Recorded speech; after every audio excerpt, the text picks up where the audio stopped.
So the added value of the master's program for me is that in a very dynamic business environment in which innovation is being pushed to every other organization,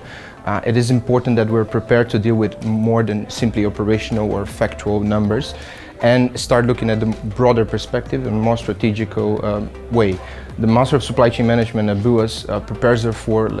unforeseen business situations, so things that are not only by the book but also in reality that can happen. So we have this approach, this very strong theoretical approach with the research methods class, but we also have a lot of practical knowledge that is gained, and this is of course preparing the students to face,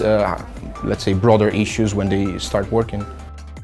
Yeah, and give the students tools to look at that, let's say, from a broader angle that can help them to foresee long-term impacts to the organization. So not only finance and commercial, but I mean, you have market share, you have brand reputation, also something that's important, the CSR, so corporate social responsibility in terms of environment, in terms of people. It is something that it's taught to us in the course, and it's really important because this is a trend, especially in countries in Europe.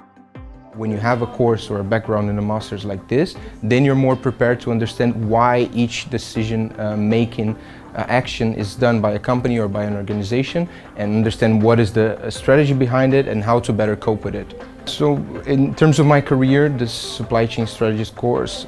would help me to, let's say, get the next step, which would be becoming a supply chain or logistics manager. So having less of an operational role and more of a strategic role overseeing more complex business issues.